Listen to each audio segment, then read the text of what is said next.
Fala, abaixonáticos, abaixonáticas e demais cinespectadores. Quer saber por que eu não gostei do Killmonger? Então fiquem aqui já eu conto. Meu nome é Pedro Santana e você está assistindo Abaixo da Crítica.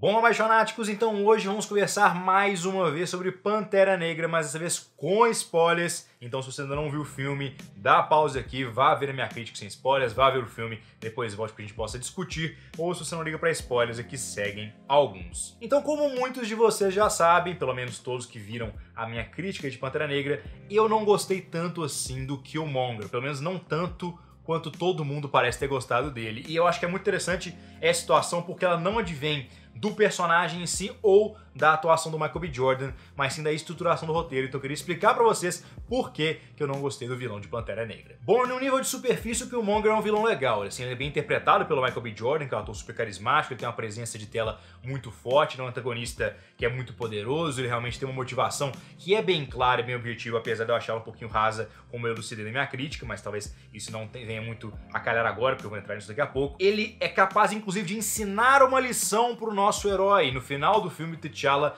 meio que acata um pouquinho da filosofia do Killmonger e passa a utilizar o poder de Wakanda para ajudar as outras pessoas, talvez não da maneira que o Michael B. Jordan faria. Então, realmente é um vilão que em nível de superfície é interessante, mas o que eles fazem com ele no filme, pra mim, acaba tirando todo o impacto que ele poderia ter no MCU como um todo. Então, o primeiro ponto é que uma motivação de qualquer personagem, ela nos atinge um nível de simpatia ou de empatia, ou seja, ou a gente se vê naquela situação e a gente entende o que aquele personagem está pensando, ou a gente já passou por uma situação parecida.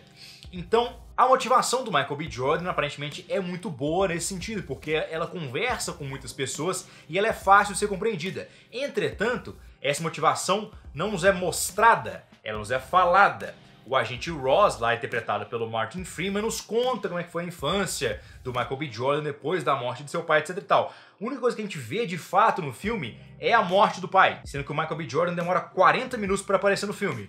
Então talvez teria sido melhor ter mostrado pelo menos um pouquinho, assim, da infância, da juventude, do sofrimento do Michael B. Jordan, pra gente entender toda a raiva dele. Porque a lógica dele faz sentido. A gente tem uma nação que é super poderosa, que não está ajudando o povo negro em torno do mundo. A abordagem dele é muito raivosa, é muito agressiva, e eu não consigo entender muito bem por quê, porque isso não foi mostrado pra mim. Isso foi falado pra mim. Então eu falei assim, não, ele é nervoso. Por quê? Porque a infância dele foi ruim.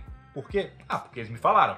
Então realmente isso pra mim tira um pouco do impacto da motivação, isso tira um pouco da complexidade, das camadas dessa motivação, uma coisa que poderia ser facilmente corrigida com uma ou duas cenas, no lugar talvez de uma cena de sonho a mais, ou de uma cena de interação a mais aí do Pantera Negra com um personagem que é um pouco menos importante. Então a abordagem do Michael B. Jordan me incomoda muito, do Killmonger, melhor dizendo, me incomoda muito, porque na minha cabeça o mais lógico seria ele tentar chegar pro T'Challa, utilizar a morte do seu pai, tio do T'Challa, como um meio de conseguir uma simpatia e estabelecer um diálogo, uma negociação, conseguir o T'Challa pro lado dele, talvez em vez de enfrentar diretamente, conseguir um aliado muito forte. Porque imagina o seguinte, se ele consegue unificar todo mundo dentro do pensamento dele, ele não tem mais nenhum conflito, porque o Wakanda é muito mais poderoso que o resto do mundo. Então se ele consegue convencer, primeiramente, o T'Challa de que o correto é liberar o povo negro através da utilização de armas, ele conseguiu o objetivo dele. Ele não precisa matar o rei, ele não precisa se tornar o rei. Eu imagino que seria um ponto interessante dele tentar construir essa ponte para depois ter uma abordagem mais raivosa, até porque ele parece um personagem inteligente. E essa seria uma abordagem muito mais inteligente, porque ele tá tentando a questão que te dá menos resistência, seja ela de forma diplomática ou seja ela à força. Porque assumindo o governo, tirando o T'Challa à força, você acaba criando já um conflito interno dentro do seu reinado.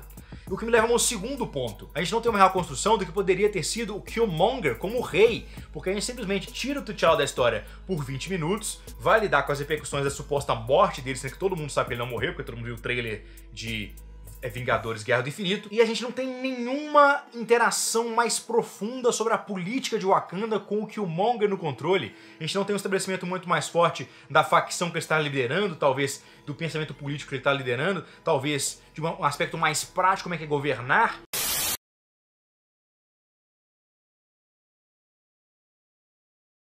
E isso seria interessante para estabelecer que o Killmonger talvez não se sinta tão à vontade no papel de rei, talvez esteja usando isso somente para conseguir o seu objetivo, talvez isso desse um nível de complexidade a mais pro personagem dele, que teria deixado o personagem do vilão um pouco mais impactante. E o meu último ponto é, você constrói um vilão que tem uma motivação clara, apesar de eu achar rasa, como eu já disse, que poderia ter sido bem explorada, que é carismático, que tem um impacto muito forte na tela, que tem uma mensagem político-social que é bacana.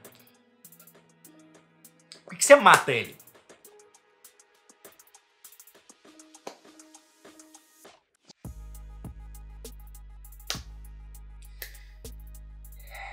Então, esses são os 3 principais motivos de eu não ter gostado do vilão Killmonger no Pantera Negra. Na verdade, então, não tem quase nada a ver com o personagem em si, mas é muito mais uma questão da estruturação do roteiro e como é que ele foi apresentado dentro da história. Então, eu espero que vocês agora consigam compreender um pouco mais o meu ponto e talvez entrar um pouquinho mais na minha visão e também, é claro, deixar a sua visão, se você gosta, se você não gosta do Killmonger, aqui nos comentários.